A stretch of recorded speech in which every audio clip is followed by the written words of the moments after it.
So what I'd like to talk about is something really that was very dear to Kahn's heart, which is how do we discover what is really particular about a project? How do you discover the uniqueness of a project, as unique as a person? Because it seems to me that finding this uniqueness has to do with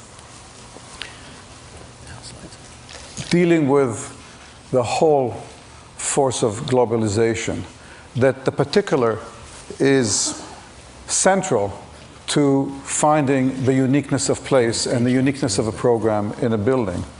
And so I'll take you to Wichita, Kansas, where I was asked some years ago to do a science museum on a site right downtown by the river. And I thought the secret of the site is to make the building of the river, part of the river. Unfortunately, though, the site was separated from the river by McLean's Boulevard. So I suggested, let's reroute McLean's. And that gave birth instantly to Friends of McLean's Boulevard.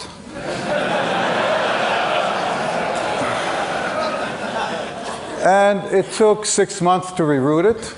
The first image I showed the building committee was this observatory, astronomical observatory, the Jantar Mantar in Jaipur, because I talked about what makes a building of science. And it seemed to me that this structure, complex, rich, and yet totally rational, it's an instrument, had something to do with science. And somehow building for science should be different and unique and speak of that. And so my first sketch after I left was to say, let's cut the channel and make an island and make an island building. And I got all excited and came back. And they sort of looked at me in dismay and said, an island? This used to be an island, Ackerman Island. And we filled in the channel during the Depression to create jobs. And so the process began, and they said, you can't put it all on an island. Some of it has to be on the mainland because we don't want to turn our back to the community. And there emerged a design, the galleries sort of forming an island, and you could walk through them or on the roof.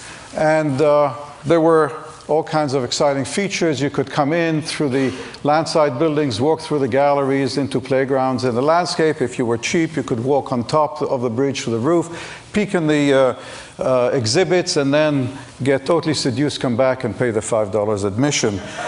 And the client was happy, was sort of happy, because we were $4 million over the budget.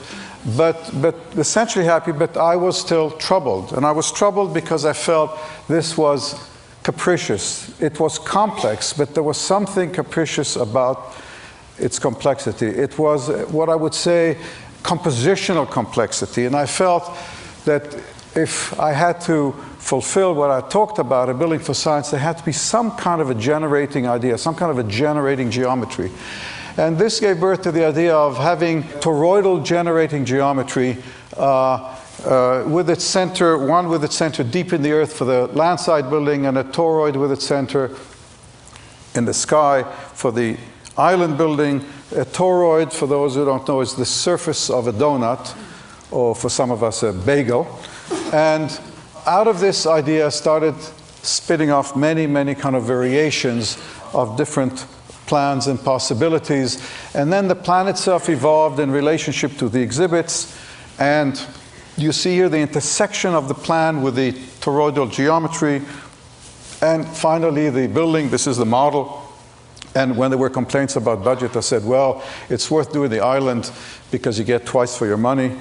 Reflections. And here's the building as it opened with a channel overlooking downtown. And as seen from downtown, and the bike routes going right through the building, so those traveling the river would see the exhibits and be drawn to the building. The toroidal geometry made for a very efficient building. Every beam in this building is the same radius, all laminated wood. Every wall, every concrete wall is resisting the stresses and supporting the building. Every piece of the building works. These are the galleries with the light coming in through the skylights. And at night, and on opening day. Going back to 1976.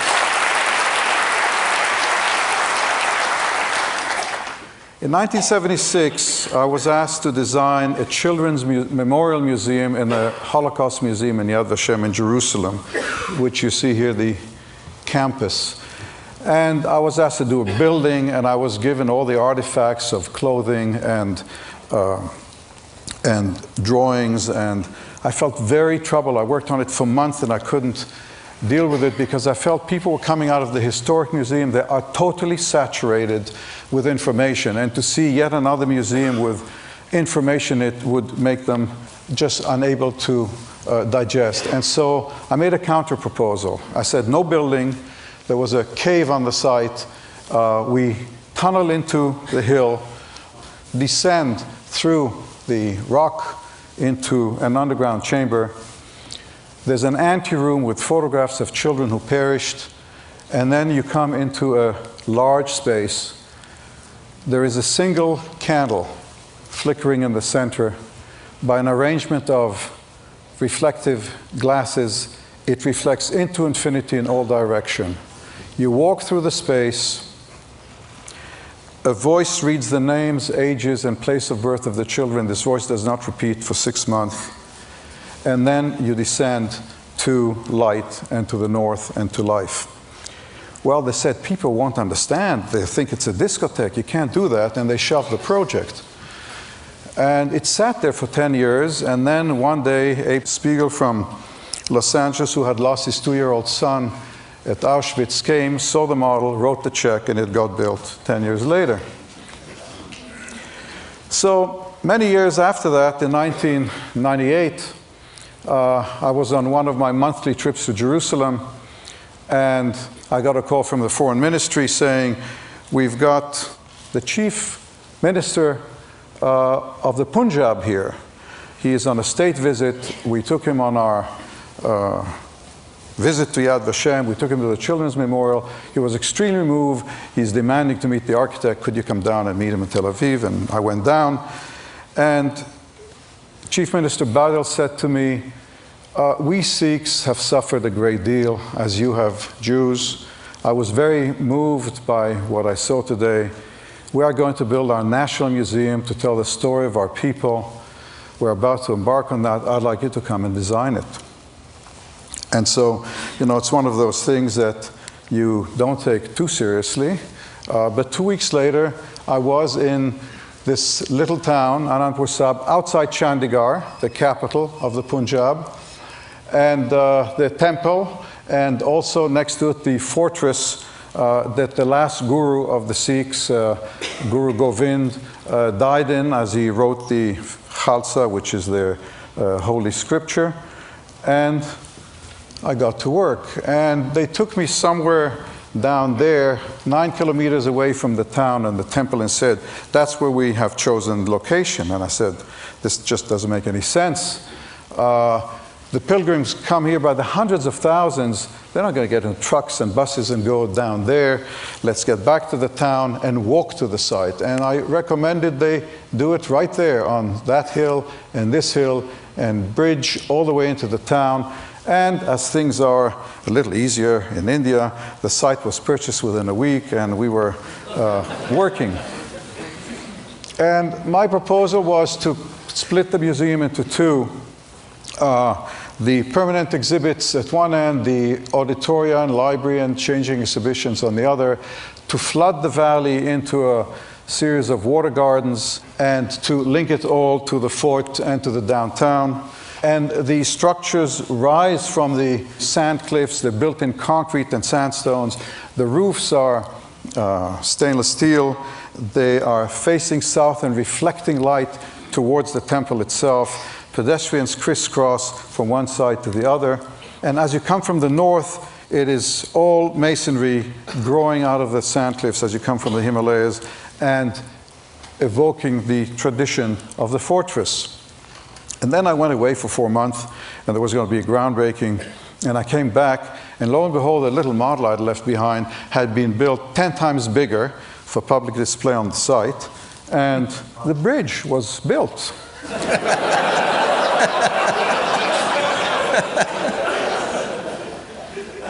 We didn't do working drawings. And 500,000 people gathered for the celebrations. You can see them on the site itself as the foundations are beginning. I was renamed Safdie Singh, and there it is under construction. There are 1,800 workers at work, and it will be finished in 2 years. Back to Yad Vashem, 3 years ago, after all this episode began, Yad Vashem decided to rebuild completely the historic museum, because now Washington was built, the Holocaust Museum in Washington. And that museum is so much more comprehensive in terms of information. And Yad Vashem needs to deal with 3 million visitors a year at this point. They said, let's rebuild the museum. But of course, the Sikhs might give you a job on a platter. The Jews make it hard. International competition, phase 1, phase 2, phase 3. And again, I felt kind of uncomfortable with the notion that a building the size of the Washington building, 50,000 square feet, will sit on that fragile hill, and that we will go into galleries, rooms with doors and sort of familiar rooms to tell the story of the Holocaust. And I proposed that we cut through the mountain. That was my first sketch. Just cut the whole museum through the mountain. Enter from one side of the mountain, come out on the other side of the mountain. And then bring light through the mountain into the chambers. And here you see the model, a reception building and some underground parking. You cross a bridge, you enter this triangular room, 60 feet high, which cuts right into the hill and extends right through as you go towards the north. And all of it then, all the galleries are underground, and you see the openings for the light. And at night, just one line of light cuts through the mountain, which is a skylight on top of that triangle. And all the galleries, as you move through them and so on, are below grade. And there are chambers carved in the rock, concrete walls, stone, the natural rock when possible, with the light shafts. This is actually a Spanish quarry, which sort of inspired the kind of spaces that these galleries could be. And then coming towards the north, it opens up, it bursts out of the mountain into, again, a view of light and of the city and of the Jerusalem hills. I'd like to conclude with a project I've been working on for 2 months. It's the headquarters for the Institute of Peace in Washington, the U.S. Institute of Peace. The site chosen is across from the Lincoln Memorial. You see it there, directly on the mall. It's the last building on the mall, on axis of the Roosevelt Bridge that comes in from Virginia.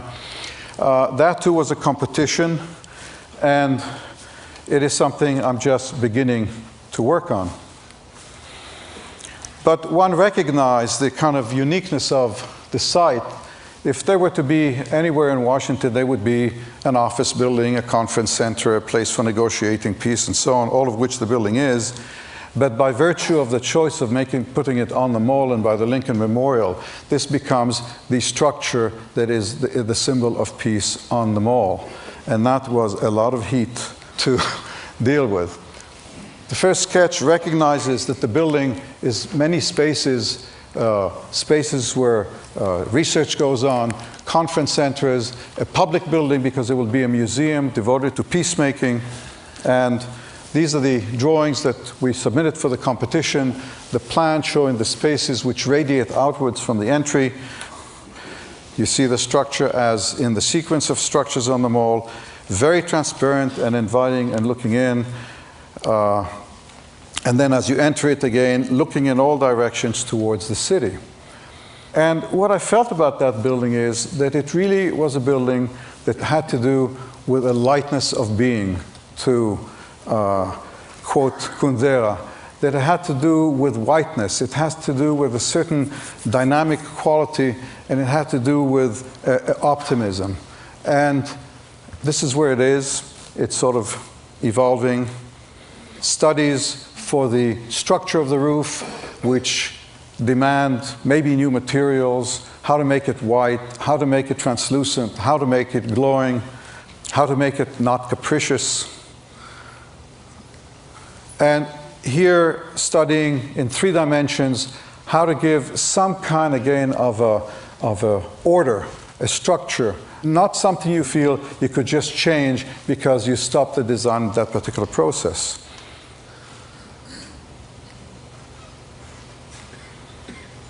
And so it goes.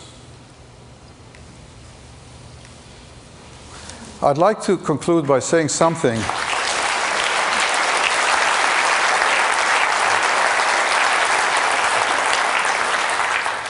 I'd like to conclude by relating all of what I've said to the term beauty.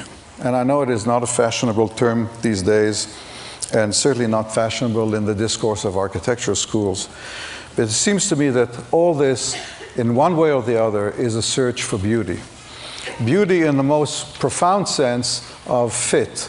I have a quote that I like by a morphologist, 1917.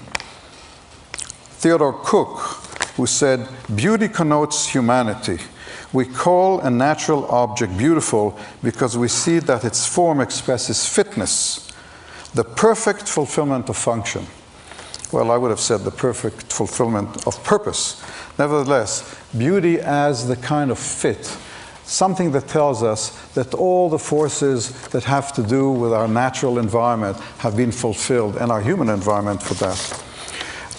20 years ago, in a conference Richard and I were together, I wrote a poem which seems to me to still hold for me today.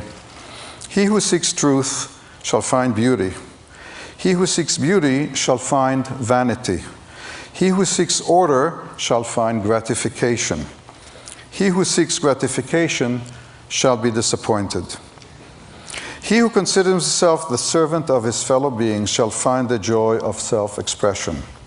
He who seeks self-expression shall fall into the pit of arrogance. Arrogance is incompatible with nature. Through nature, the nature of the universe and the nature of man, we shall seek truth. If we seek truth, we shall find beauty." Thank you very much.